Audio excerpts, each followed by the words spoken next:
दोस्तों, वेस्टइंडीज के खिलाफ पहले टेस्ट मैच में ही टीम इंडिया के खिलाड़ियों का आया जबरदस्त तूफान, जहां एक तरफ जसप्रीत बुमराह और सिराज के साथ साथ कुलदीप यादव ने खतरनाक गेंदबाजी करते हुए वेस्टइंडीज के बल्लेबाजी लाइनअप को कर दिया ध्वस्त। तो वही जब भारतीय टीम बल्लेबाजी करने के लिए उतरी तो यशस्वी जायसवाल और केएल राहुल ने चौकों की बौछार करते हुए वेस्टइंडीज के बल्लेबाजों को खून के आंसू रोने के लिए मजबूर कर दिया।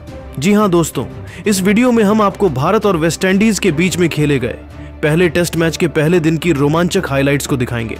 अगर आपको भी यह महामुकाबला पसंद आया हो तो हमारे इस वीडियो को दिल से एक लाइक जरूर कर दीजिए। अब आपका ज्यादा समय न लेते हुए सीधे हाइलाइट्स को दिखाते हैं। मुकाबला शुरू हुआ तो वेस्टइंडीज की तरफ से बल्लेबाजी करने के लिए दो शानदार बल्लेबाज जॉन कैंपबेल के साथ टैगेनारिन चंद्रपाल की खतरनाक जोड़ी मैदान पर उतरी। दोनों बल्लेबाजों के कंधों पर वेस्टइंडीज को अच्छी शुरुआत दिलाने की जिम्मेदारी थी। वहीं दूसरी तरफ टीम इंडिया की तरफ से गेंदबाजी करने के लिए पहला ओवर लेकर आए रफ्तार के सौदागर कहे जाने वाले जसप्रीत बुमराह अपनी खतरनाक गेंदबाजी से दोनों बल्लेबाजों को खूब परेशान कर रहे थे। लेकिन चौथी गेंद टीम इंडिया के मिस फील्डिंग की वजह से बाउंड्री को पार करते हुए 4 रनों के लिए चली गई और इस तरीके से वेस्टइंडीज का खाता खुला। दूसरे ओवर में टीम इंडिया के कप्तान शुभमन गिल ने गेंदबाजी करने के लिए तेज गेंदबाज मोहम्मद सिराज को भेज दिया। उनके सामने स्ट्राइक पर मौजूद थे टैगेनारिन चंद्रपाल। सिराज की खतरनाक गेंदबाजी के सामने चंद्रपाल संभल कर बल्लेबाजी करते हुए अपना विकेट बचाने में लगे हुए थे, क्योंकि उन्हें पता था कि अगर वह सिराज के सामने कोई बड़ा शॉट खेलने का प्रयास करेंगे तो उन्हें महंगा पड़ सकता है। इसलिए उन्होंने सिर्फ और सिर्फ डिफेंस किया। खतरनाक गेंदबाजी करते हुए सिराज ने दूसरे ओवर में एक भी रन नहीं खर्च किया। तीसरे ओवर में भी टीम इंडिया के कप्तान शुभमन गिल ने जसप्रीत बुमराह के ऊपर भरोसा जताया और गेंदबाजी करने के लिए उनको भेज दिया। लेकिन इस बार जॉन कैंपबेल ने उनकी जमकर धुनाई कर दी। शानदार बल्लेबाजी करते हुए जॉन ने ओवर की तीसरी गेंद पर तगड़ा प्रहार किया। गेंद तेजी से बाउंड्री की तरफ बढ़ी जहां पर खड़े थे रविंद्र जडेजा, लेकिन वह गेंद को नहीं रोक सके और जॉन को चौका मिल गया। इसके बाद 5वीं गेंद पर जॉन ने एक और जबरदस्त चौका लगाकर जसप्रीत बुमराह के होश उड़ा दिए। बुमराह ने तीसरे ओवर में 8 रन खर्च कर दिए। 3 ओवर की समाप्ति के बाद वेस्टइंडीज का स्कोर विनर किसी विकेट के नुकसान पर 12 रन बन चुका था। चौथे ओवर में टीम इंडिया के कप्तान शुभमन ने रणनीति बनाई और फील्डिंग में बदलाव किया। साथ ही बॉलिंग अटैक पर मोहम्मद सिराज को लगाया। इस बार सिराज ने खतरनाक गेंदबाजी करते हुए चंद्रपाल को खूब चकमा दिया और उन्हें एक रन के लिए तरसा दिया।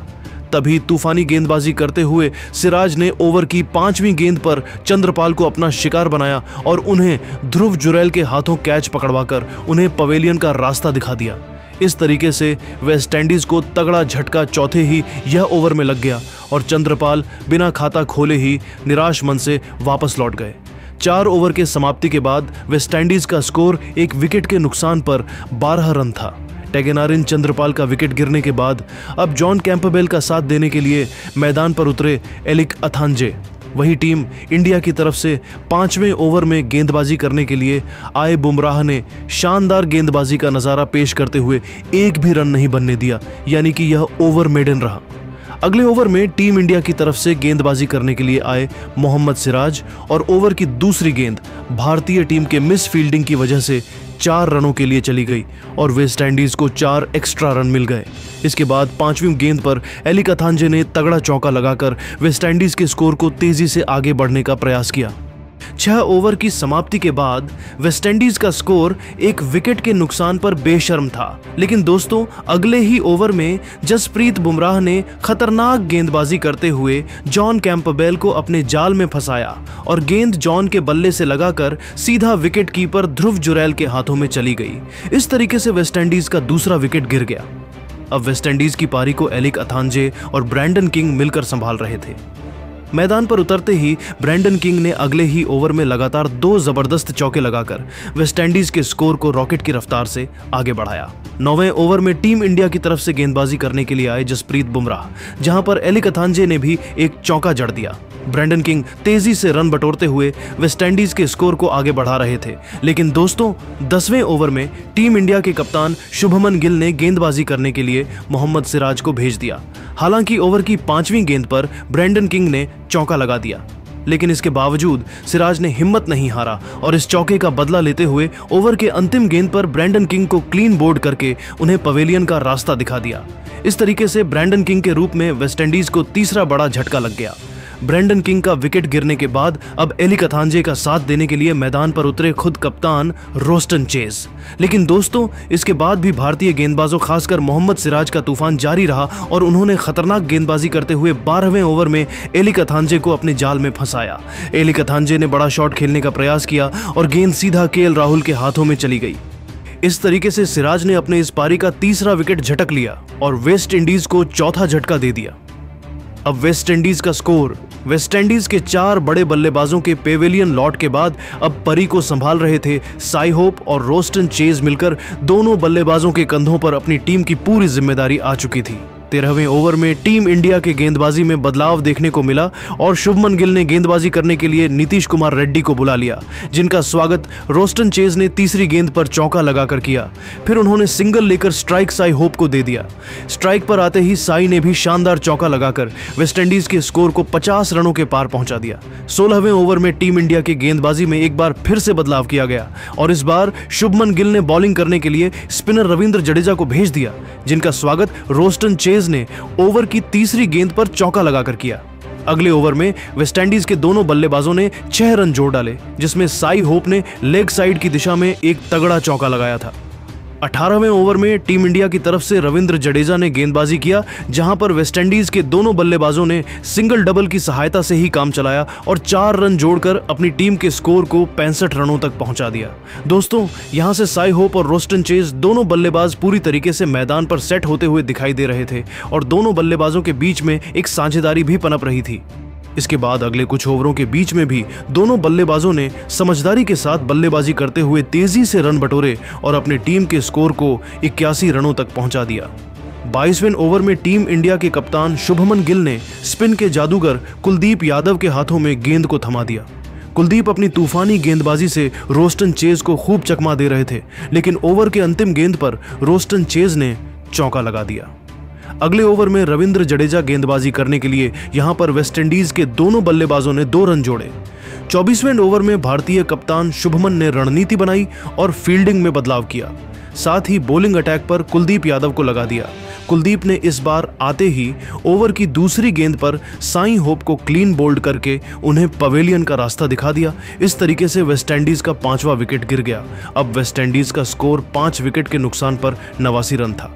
दोस्तों, इसी के साथ पहला सेशन खत्म हुआ और लंच ब्रेक हो गया। लंच के बाद दूसरा सेशन शुरू हुआ तो वेस्ट इंडीज की तरफ से बल्लेबाजी करने के लिए नए बल्लेबाज जस्टिन ग्रीव्स मैदान पर उतरे। उनके चेहरे पर विकेट गिरने का दबाव बिल्कुल भी नहीं दिख रहा था और मैदान पर उतरते ही उन्होंने तगड़ा चौका लगाकर अपना खाता खोला। 25 ओवर की समाप्ति के बाद वेस्टइंडीज का स्कोर 5 विकेट के नुकसान पर 98 रन था। 26वें ओवर में टीम इंडिया की तरफ से एक बार फिर से विकेट की तलाश में कुलदीप यादव ने गेंदबाजी किया और उन्होंने खतरनाक गेंदबाजी करते हुए इस बार सिर्फ और सिर्फ 1 रन ही खर्च किया। 27वें ओवर में टीम इंडिया के कप्तान शुभमन गिल ने मोहम्मद सिराज के ऊपर भरोसा जताया और बॉलिंग अटैक पर होने लगाया। इस बार सिराज की खतरनाक गेंदबाजी का शिकार रोस्टन चेज बने गेंद उनके बल्ले से लगकर ध्रुव जुरैल के हाथों में चली गई। इस तरीके से वेस्टइंडीज का 6ठा विकेट गिर गया। रोस्टन चेज अपनी टीम के लिए 4 चौके की सहायता से सिर्फ 24 रन बनाकर वापस लौट गए। 27 ओवर की समाप्ति के बाद वेस्टइंडीज का स्कोर 6 विकेट के नुकसान पर 109 रन था। टीम इंडिया के गेंदबाजों ने खतरनाक गेंदबाजी करते हुए वेस्टइंडीज की टीम को पूरी तरीके से जकड़ कर रखा था। हर तीसरे चौथे ऊपर में वेस्टइंडीज के विकेट गिर रहे थे और ऐसा लग रहा था कि वेस्टइंडीज बहुत जल्द ही ऑल आउट हो जाएगी। रोस्टन चेज के पेवेलियन लॉट के बाद अब जस्टिन ग्रीव्स और ख्यारी पियरे वेस्टइंडीज की पारी को संभाल रहे थे। 22वें ओवर में टीम इंडिया की तरफ से गेंदबाजी करने के लिए आए कुलदीप यादव और ओवर की पहले ही गेंद पर एग्जॉस्टिन ने चौका लगा दिया। इसके बाद चौथी गेंद को उन्होंने लॉन्ग ऑफ की दिशा में धकेल दिया और चीते की रफ्तार से दौड़कर 2 रन चुरा लिए। इस तरीके से जस्टिन ग्रीव्स ने अकेले कुलदीप के इस ओवर से 6 रन जोड़ डाले और वेस्टइंडीज का स्कोर 115 रनों तक पहुंच गया। 29वें ओवर में ख्यारी पियरे ने भी एक शानदार चौका लगाया। अगले ओवर में कुलदीप ने शानदार गेंदबाजी का नजारा पेश करते हुए वेस्टइंडीज के दोनों बल्लेबाजों को खूब परेशान किया।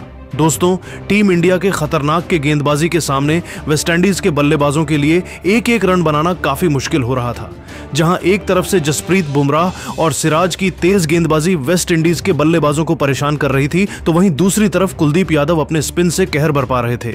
दोस्तों, मुकाबला आगे बढ़ता गया और इसके बाद अगले कुछ ओवर में वेस्टइंडीज के दोनों बल्लेबाजों ख्यारी पियरे और जस्टिन ग्रीव्स ने कुछ बाउंड्रीज भी लगाए। दोनों खिलाड़ियों ने कुछ समय तक वेस्ट इंडीज के पारी को संभाल लिया और समझदारी के साथ बल्लेबाजी करते हुए अपनी टीम के स्कोर को 139 रनों तक पहुंचा दिया। लेकिन दोस्तों, 38वें ओवर में टीम इंडिया के कप्तान शुभमन गिल ने गेंदबाजी करने के लिए स्पिनर वॉशिंगटन सुंदर को बुला लिया, जिनका स्वागत जस्टिन ने ओवर की पहली ही गेंद पर चौका मारकर किया। इसके बाद दूसरी गेंद पर सिंगल लेकर स्ट्राइक ख्यारी पियरे को दे दिया। लेकिन दोस्तों, ख्यारी पियरे 5वीं गेंद पर वॉशिंगटन सुंदर का शिकार हो गए और सुंदर ने उन्हें एलबीडब्ल्यू करके पवेलियन का रास्ता दिखा दिया। इस तरीके से वेस्टइंडीज का 7वां विकेट गिर गया। अब यहां से वेस्टइंडीज की टीम इस मुकाबले में पूरी तरीके से फंसती हुई दिखाई दे रही थी और ऐसा लग रहा था कि टी ब्रेक से पहले ही वेस्टइंडीज की पारी समाप्त हो जाएगी। दोस्तों, इससे पहले कि वेस्टइंडीज की पारी संभाल पाती, तभी 39वें ओवर में जसप्रीत बुमराह ने आतंक का दूसरा नाम बनते हुए जस्टिन ग्रीव्स के स्टंप उखाड़ दिए। इस तरीके से जस्टिन क्लीन बोल्ड होकर बेहद निराश मन से वापस लौट गए और वह अपनी टीम के लिए 32 रन बनाकर वापस लौट गए। 39 ओवर की समाप्ति के बाद वेस्टइंडीज का स्कोर 8 विकेट के नुकसान पर 150 रन था। अब वेस्टइंडीज की तरफ से बल्लेबाजी करने के लिए मैदान पर जोमेल वॉरिकन और जोहान लेन खड़े हुए थे। लेकिन दोस्तों, बुमराह की खतरनाक गेंदबाजी के सामने यह जोड़ी भी मैदान पर नहीं टिक सकी और 41वें ओवर में बुमराह ने जोहान लेन को क्लीन बोल्ड करके उन्हें भी पवेलियन का रास्ता दिखा दिया। इस तरीके से वेस्टइंडीज को 9वां झटका लग गया। अब वेस्टइंडीज की पारी समाप्त होने से सिर्फ 1 विकेट दूर थी और अंतिम उम्मीद बनकर जोमेल वॉरिकन और जेडन सील्स मैदान पर उतरे।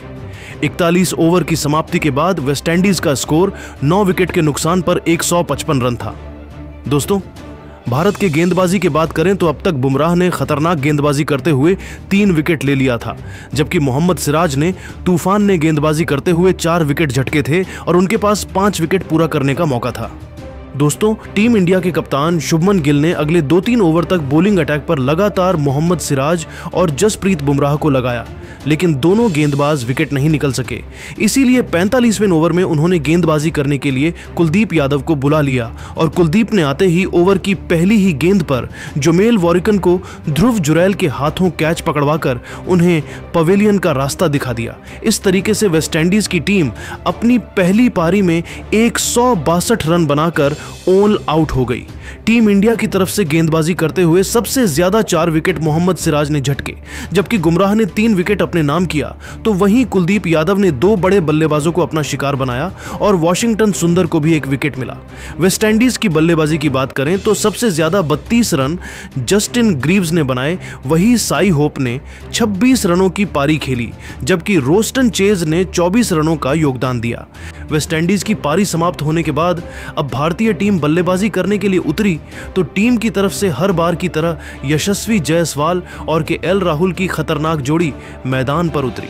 दोनों बल्लेबाजों के कंधों पर भारतीय टीम को अच्छी शुरुआत दिलाने की जिम्मेदारी थी। वहीं दूसरी तरफ वेस्टइंडीज की तरफ से गेंदबाजी करने के लिए पहला ओवर लेकर आए जेडन सील्स शानदार गेंदबाजी करते हुए यशस्वी जायसवाल को खूब परेशान कर रहे थे और पहले ओवर में उन्होंने 1 भी रन नहीं खर्च किया। दूसरी ओवर की दूसरी गेंद को केएल राहुल ने लेग साइड के दिशा में धकेल दिया और सिंगल लेकर टीम इंडिया का खाता खोला। तीसरे ओवर में भी वेस्टइंडीज के कप्तान रोस्टन चेज ने जेडन सील्स के ऊपर भरोसा जताया और गेंदबाजी करने के लिए उन्हें भेज दिया, लेकिन इस बार केएल राहुल ने ओवर की तीसरी गेंद पर तगड़ा चौका लगा दिया, जो कि भारतीय टीम के इस पारी का पहला बाउंड्री था। यशस्वी जायसवाल और केएल राहुल ने मिलकर पहले 7 ओवर में सिर्फ 18 रन जोड़े।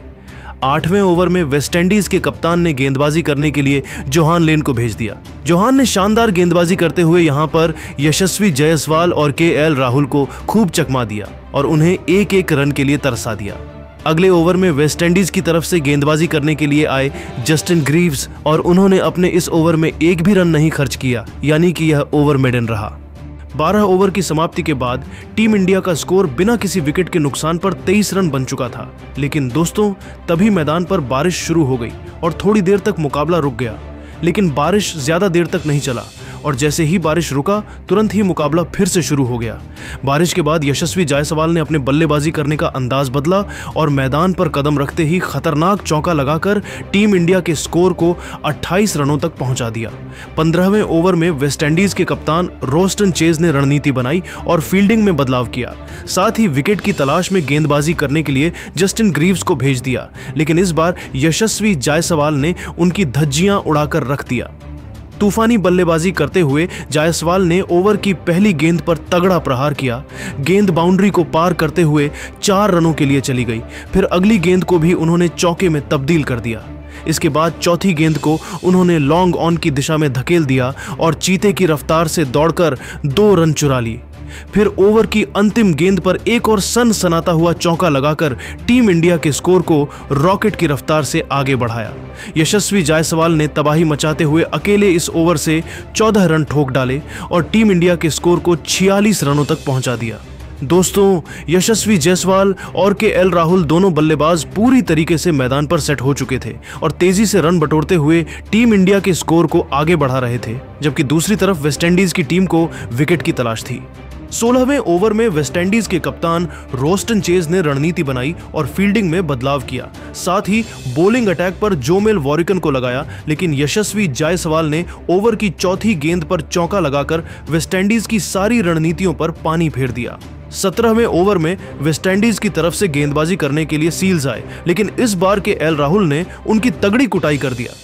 आतंक का दूसरा नाम बनते हुए केएल राहुल ने ओवर की पहली ही गेंद पर चौका लगा दिया, फिर चौथी गेंद पर तगड़ा प्रहार किया। हालांकि यहां पर वेस्ट इंडीज के पास गेंद को रोकने का मौका था, लेकिन मिस फील्डिंग की वजह से यहां पर भी राहुल को चौक मिल गया।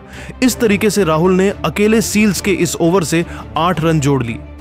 18वें ओवर में यशस्वी जायसवाल ने एक बार फिर से तूफान मचा दिया और खतरनाक बल्लेबाजी करते हुए उन्होंने लगातार 2 जबरदस्त चौके लगाकर वेस्टइंडीज के खेमे में तबाही मचा दिया।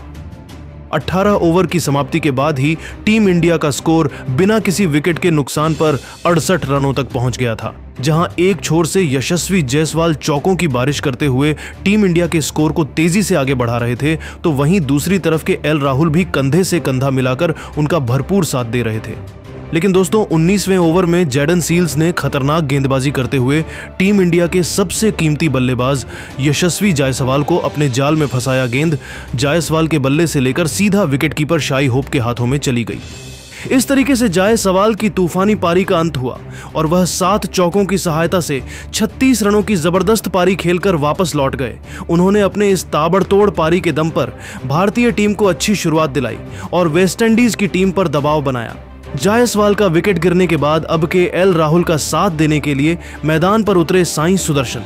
दोनों बल्लेबाजों के कंधों पर टीम इंडिया की बड़ी जिम्मेदारी आ चुकी थी। राहुल और सुदर्शन दोनों खिलाड़ियों ने समझदारी से कम लिया और अगले 2-3 ओवर तक बिना कोई बड़ा शॉट खेले सिंगल डबल की सहायता से टीम इंडिया के स्कोर को आगे बढ़ाया। 21 ओवर की समाप्ति के बाद टीम इंडिया का स्कोर 1 विकेट के नुकसान पर 76 रन था। 22वें ओवर में वेस्टइंडीज की तरफ से गेंदबाजी करने के लिए आए ख्यारी पियरे यहां पर केएल राहुल ने अपने बल्लेबाजी करने का अंदाज बदला और चौथी गेंद पर सनसनाता हुआ चौका लगाकर टीम इंडिया के स्कोर को रॉकेट की रफ्तार से आगे बढ़ाने का प्रयास किया। दोस्तों, केएल राहुल और सुदर्शन ने मिलकर टीम इंडिया के स्कोर को तेजी से आगे बढ़ने का प्रयास किया, लेकिन 25वें ओवर में वेस्टइंडीज के कप्तान रोस्टन चेज ने सुदर्शन को एलबीडब्ल्यू करके उन्हें पवेलियन का रास्ता दिखा दिया और सुदर्शन भारतीय टीम के लिए सिर्फ 7 रन बनाकर बेहद निराश मन से वापस लौट गए। दोस्तों, एक छोर से टीम इंडिया के 2 विकेट गिर चुके थे, लेकिन केएल राहुल अभी भी मैदान पर डटे हुए थे और उनका साथ देने के लिए अब भारतीय कप्तान शुभमन गिल मैदान पर उतरे। दोनों बल्लेबाजों के कंधों पर भारतीय टीम की पूरी जिम्मेदारी आ चुकी थी। राहुल और शुभमन दोनों खिलाड़ियों ने समझदारी के साथ बल्लेबाजी करते हुए सिंगल डबल की सहायता से टीम इंडिया के स्कोर को 110 रनों तक पहुंचा दिया। इसी के साथ अब राहुल अपने अर्धशतक के बेहद करीब पहुंच गए थे।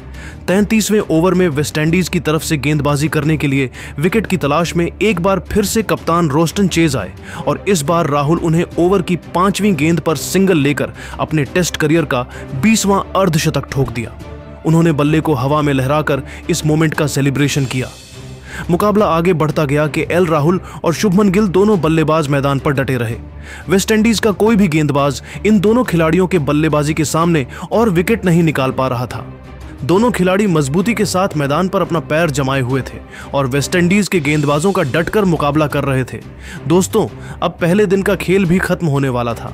शुभमन गिल और केएल राहुल ने तूफानी बल्लेबाजी करते हुए टीम इंडिया के स्कोर को 121 रनों तक पहुंचा दिया। इसी के साथ पहले दिन का खेल खत्म हुआ और दिन के समाप्त होने तक के एल राहुल 53 रन बनाकर मैदान पर डटे हुए थे, जबकि शुभमन भी 18 रनों की पारी खेलकर उनका साथ दे रहे थे। जिस तरीके से दोनों खिलाड़ी बल्लेबाजी कर रहे थे, उसे देखकर तो यही लग रहा था कि भारतीय टीम अपनी पहली पारी में ही 400 से 450 रनों का पहाड़ जैसा स्कोर खड़ी कर सकती है। लेकिन दोस्तों, आप सभी को क्या लगता है, भारत और वेस्टइंडीज के बीच खेले जा रहे हैं इस पहले टेस्ट मुकाबले को कौन सी टीम जीतेगी? नीचे कमेंट करके बताइए और ऐसी रोमांचक हाइलाइट्स के लिए हमारे चैनल को जरूर सब्सक्राइब कीजिए। धन्यवाद।